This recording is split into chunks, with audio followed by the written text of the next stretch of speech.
ديني وتاجر بشيل لنسوق إسلام كم ندوق يا رمضان يا رمضان يا محبات يا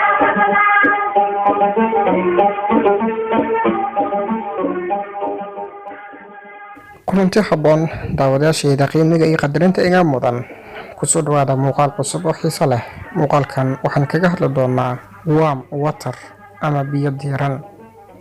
Muuqaalkan waa muuqaal ku tacalluqa dhanka iyo caafimaadka, waayo caafimaadku waa shay muhiim ah. Haddaba maxay tahay waxa laga wado biyo diiran ama afka qalaad lagu yiraahdo warm water?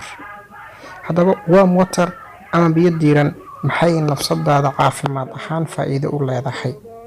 In badan oo naga mid ah ogeysiiskaasi maanan maqal, warbixin noocaas maan maqal, ama waan maqalnay mana ku dhaqanno. Laakiin faa'iidooyinkooda oo ilaa iyo qodobo badan aan kaaga soo sameeyay ayaan kula wadaagi doonaa.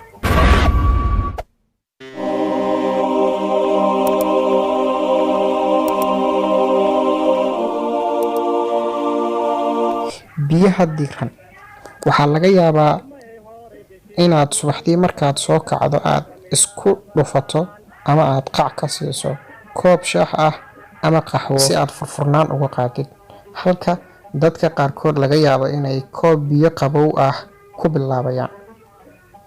Arrimahaasi waxay noqon karaan waxyaabaha la sameeyo maalin walba, hase yeeshee waxaan muuqaalkan kugu xusi doonaa hadduu Rabbi raali ka noqdo arrin lagu ogaaday cilmi baaris badan oo ah in marka la cabo biyo diiran subaxdii ay ka caafimaad wanaagsan tahay in la cabo shaah ama qaxwo. Ila daawo muuqaalkan ilaa iyo dhamaadka. Dhaqaatiirta ayaa kula taliya bulshada in ay inta badan subaxdii cabaan biyo diiran, ayna kasii fiican tahay haddii lagu daro liin dhanaan. Sababtu waxa ay tahay biyaha diiran waxa ay sahlaan dheefshiidka, sidoo kale waxa ay maareeyaan xakameynta dhaqdhaqaaqa saxarada. Waxaan qaybta dambe ee videogan kugu xusayaa faa'iidooyinka laga helo biyaha diiran ee subaxdii, waana sidan soo socota. 1. Daaweynta xanuunka caadada. Biyaha diiran waxaa laga helaa walxaha yareysa xanuunka caadada, kaasoo murqaha u sahlaya inay si dhib yar u kala baxaan. Waa faa'iido weyn. 2. Miisaan dhimis. Biyo diiran waxay kor u qaadaan heerkulka jirka. Arrintaas waxay sababaysaa in jirka uu kor u qaado chemical sheetka uu sameeyo jirka.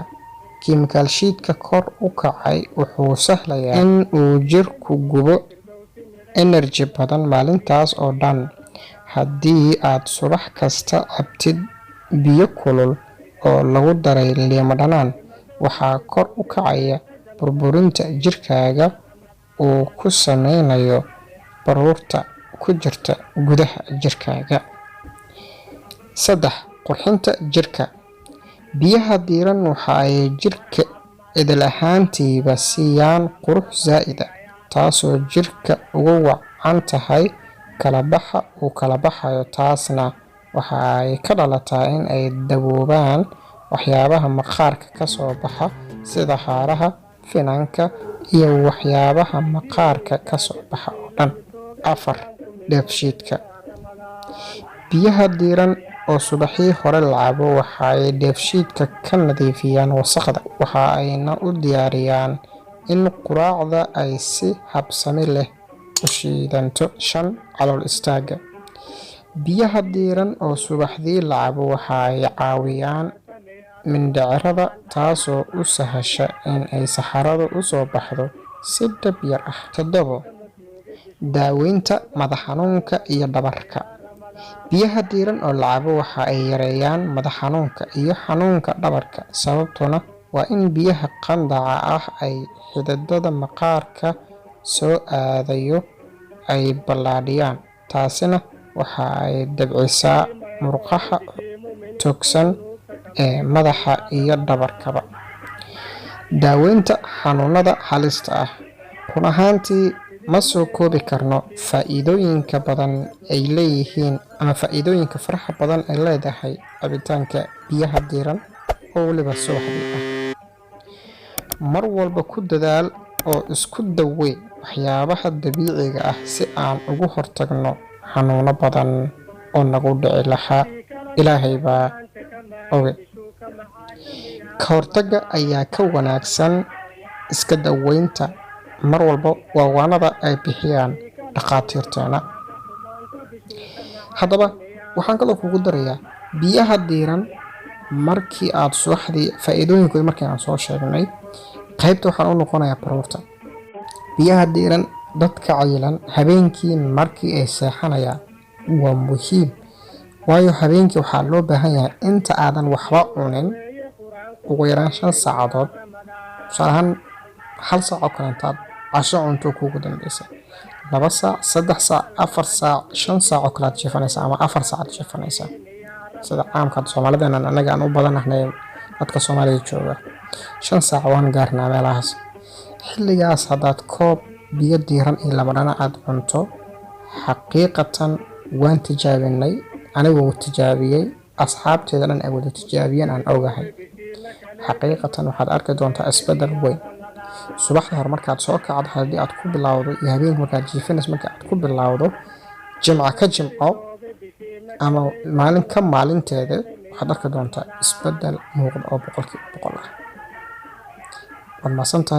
waad ku mahadsan tahay daawashada muuqaalka. wallan haddii uu ku cajabiyey muuqaalka like saar, aragtidaada nagu soo biiri, tijaabo haddii aad samayn doonto iyo haddii muuqaalka markaa aragtaba aad experiment ama tijaabo aad samayso, asxaabtada la wadaag. channelkana haddii aad ku cusub tahay fadlan subscribe ka saar. waad mahadsan tahay. muuqaal dambe saragta maqal dambe oo xiiso badan. جنة المريمين يا رمضان، مرحب مرحب يا رمضان ويا مرحبا بك يا